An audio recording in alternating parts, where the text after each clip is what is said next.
மகாத்மா காந்தியின் அஸ்தி கரைக்கப்பட்ட இடங்களில் தென்காசி மாவட்டம் கரிவலமந்தநல்லூரும் ஒன்று. அஸ்தி கரைக்கப்பட்ட இடத்தில் காந்தியடிகளின் நினைவாக சதுக்கம் ஒன்று ஏற்படுத்தப்பட்டுள்ளது. அங்கிருந்து நினைவுகளை பகிர்கிறார் செய்தியாளர் நாகராஜன்.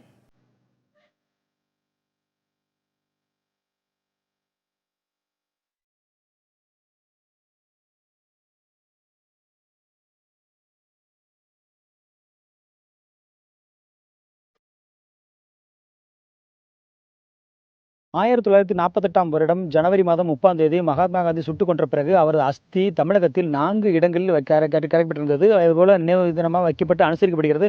அப்படி ஒரு இடமானது இந்த நாம் பார்க்கக்கூடிய இந்த கரிவலமந்தநல்லூர். அதாவது தமிழகத்தை பொறுத்த வரைக்கும் திருச்சி, ராமேஸ்வரம், கன்னியாகுமரி, அதுக்கு அடுத்ததாக கரிவலமந்தநல்லூர் என்று சொல்லக்கூடிய நாம் பார்க்கக்கூடிய இந்த பகுதியில் வைக்கப்பட்டிருக்கிறது.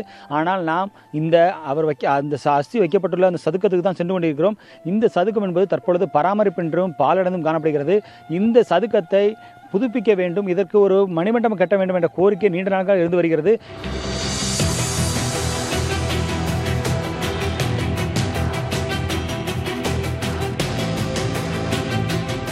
நம்ம பார்த்துட்டு இருக்கக்கூடிய காந்தி சதுக்கமான இந்த இடம் என்பது கரிவலமந்தநல்லூரில் அமைந்திருக்கிறது என்று பார்த்தோம். இந்த இடத்தில் ஏன் அமைத்திருக்கிறார் என்பது வரலாற்று பின்னணி இருக்கிறது. ஏனென்றால் இது அருகில் இது பின்னால் ஓடக்கூடிய பகுதி என்பது நிச்சோப நதி என்று சொல்லக்கூடிய ஒரு நதி ஓடிக்கொண்டிருந்திருக்கிறது. காலகாலமாக ஓடப்பட்ட அந்த நதி தற்பொழுது வறண்டு கிடக்கிறது. கடந்த 15 வருடங்களாக தண்ணீர் இல்லாத ஒரு நிலையாக அந்த நிச்சோப நதி இருக்கிறது. அருகில் இருக்கக்கூடிய மேற்கு தொடர்ச்சி மலையிலிருந்து அந்த தண்ணீர் வரும்.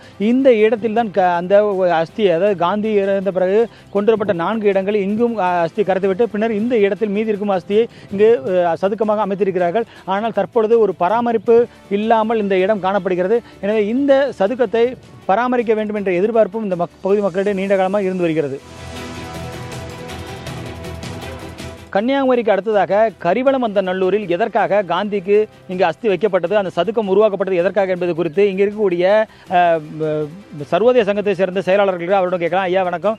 எதற்காக இந்த இடத்தில் காந்தி சதுக்கம், அதாவது காந்தி அஸ்தி வைக்கப்பட்டிருக்கிறது? இந்த இடம் நம்ம காசிக்கு நிகராக சொல்லக்கூடிய நிச்சோப நதி இங்கே கரிவலநல்லூரில் ஓடிக்கிட்டு இருக்குது.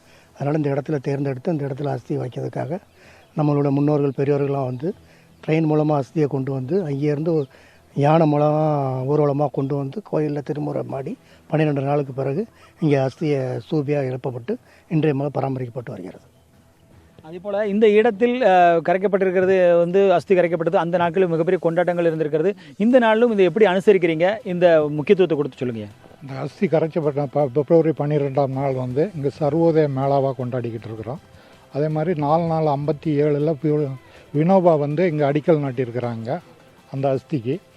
அதில் ஒரு மணிமண்டபம் கட்டணும் அப்படிங்கிறது பொதுமக்களுடைய நீண்ட நாள் கோரிக்கையாகவும் இருக்குது. இப்போ 72 வருஷமாக அந்த இதை விழாவாக கொண்டாடிக்கிட்டு இருக்கிறோம்.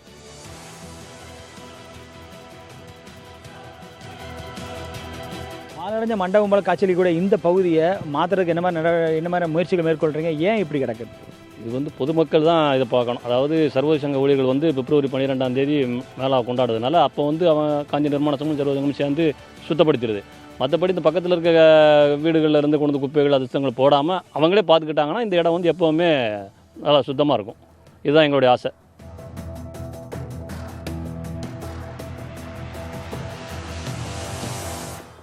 அகிம்சை எங்கெல்லாம் பேசப்படுகிறதோ அங்கெல்லாம் காந்திய சிந்தனைகள் மேலோங்கி நிற்கிறது என்பார்கள். அதே போல தான் இன்றும் இந்த இடத்தில் காந்தி சதுக்கம் அமைந்திருக்கக்கூடிய இந்த பகுதி மணிமண்டபம் மாற வேண்டும் என்ற எதிர்பார்ப்பும், அதே போல சுத்தம் சுகாதாரம் என்று தூய்மையை பேசக்கூடிய காந்தியடிகளின் போதனைகளை மக்கள் பின்பற்ற வேண்டிய ஒரு கட்டாயம் இந்த பகுதியில் இருக்கிறது என்பது இந்த இடம் சுட்டிக்காட்டுகிறது. புதிய தலைமுறைக்காக ஒளிப்பதிவாளர் நாராயணமூர்த்தி மற்றும் செய்தியாளர் ஈஸ்வரமூர்த்தியுடன் சங்கரங்கோயில் கரிவலமந்தநல்லூரிலிருந்து நாகராஜன்.